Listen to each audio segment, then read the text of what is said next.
విధానాన్ని వ్యతిరేకిస్తూ విజయవాడలో సిపిఎం ఆందోళన చేసింది. లెనిన్ సెంటర్లోని విజయ డైరీ వద్ద జరిగిన ధర్నాలో ఈ నెల 10 నుంచి మరో రూ. 2 పెంచాలన్న నిర్ణయాన్ని తీవ్రంగా విమర్శించారు.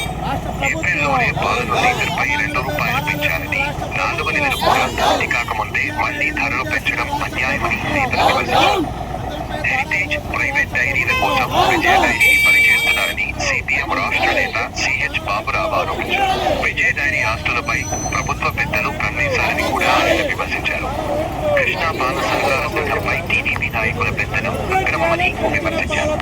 నాడు గోల్డ్ హెరిటేజ్ పేరుతో రైతులు మరియు వినియోగదారుల సహకారాన్ని ధ్వంసం చేస్తున్నారని ఆరోపించారు. ప్రభుత్వ పెద్దల కమందహస్తాల నుంచి విజయ డైరీని కాపాడి ప్రజల ప్రయోజనాలను పరిరక్షించాలి అని నేతలు డిమాండ్ చేశారు. ఈ ఆందోళనలో పలువురు కార్మికులు, స్థానిక ప్రజలు పాల్గొన్నారు.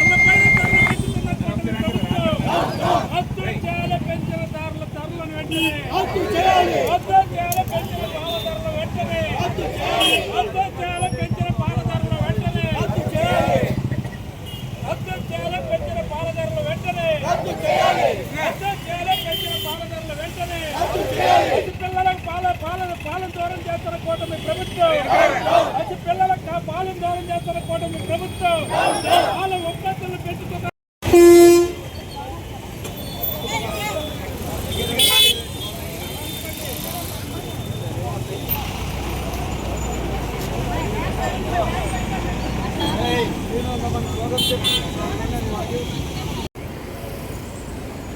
Okay sir. 4 నెలలు తిరగక ముందే మళ్ళీ పాల ధరల్ని లీటర్కి రూ. 2 చొప్పున, ప్యాకెట్కి రూపాయి చొప్పున పెంచడం అనేది చాలా దారుణం. పేదల ప్రభుత్వం అని చెప్పుకునే కూటమి ప్రభుత్వంలో అడ్డగోలుగా దోచుకుంటున్నారు. సంవత్సరానికి 3 సార్లు పాల ధరలు పెంచుతూ ఉన్నారు.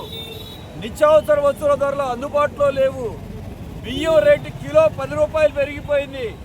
నూనెలు కానీ, పెట్రోలు, డీజిలు, కరెంటు ఒక్క వస్తువు కాదు, ఎలా బతకాలి? ఇదేనా ఇవాళ? కనీసం చిన్న పిల్లలకు అందుబాటులో నిత్యావసరంగా ఉన్న పాలను కూడా వదిలిపెట్టకుండా దోపిడీ చేయటం ఇది న్యాయమేనా? చంద్రబాబు నాయుడు గారు సమాధానం చెప్పాలి. దీనివలన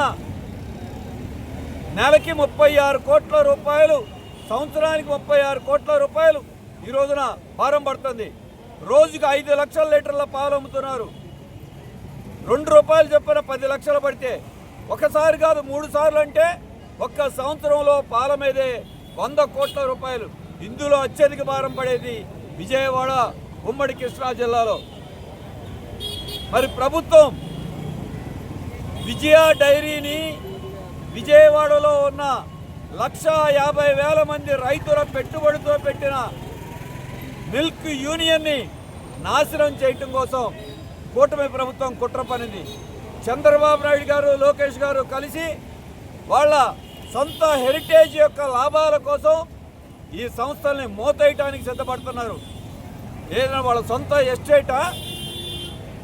దాంట్లో ఉన్నటువంటి ఏకగ్రీవంగా ఎన్నికైనటువంటి చైర్మన్లు కాదని మంత్రులందరూ దండుగట్టి ఈరోజు విజయ డైరీని కైవసం చేసుకోవటానికి కుట్ర పన్నారు. అప్పుడే కుట్రలు ప్రారంభమైనా లేదో అప్పుడే పాల రేట్లు కూడా పెంచేశారు. అంటే ఇక రాబోయే కాలం ఎలా ఉండబోతుంది? విజయ డైరీ పాల రేట్లు పెంచడం, దీన్ని బట్టి వెంటనే ప్రైవేట్ కంపెనీల ధరలు పెంచడం, అంటే ప్రైవేటు వారికి దాసోహం అనటానికి రాష్ట్ర ప్రభుత్వం కుట్ర పన్నింది.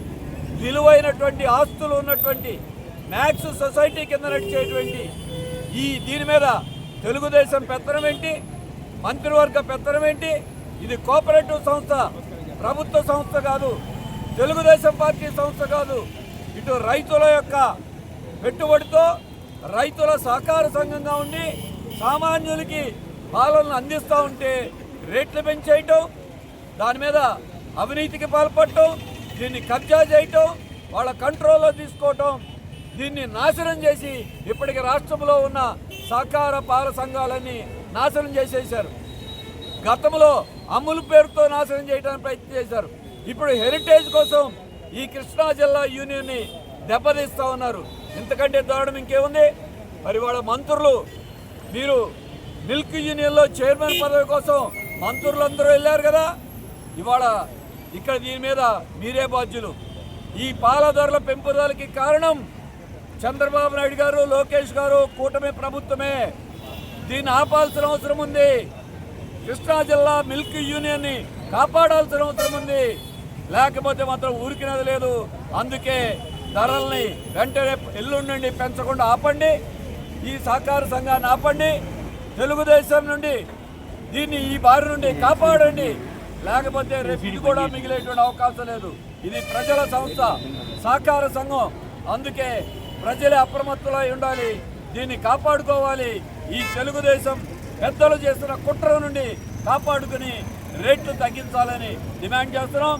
సిపిఎం రాబోయే కాలంలో కూడా ఈ పెరిగిన రేట్లకు వ్యతిరేకంగా సహకార సంఘాన్ని కాపాడుకోవడానికి మా పోరాటం కొనసాగిస్తామని హెచ్చరిస్తా ఉన్నాం.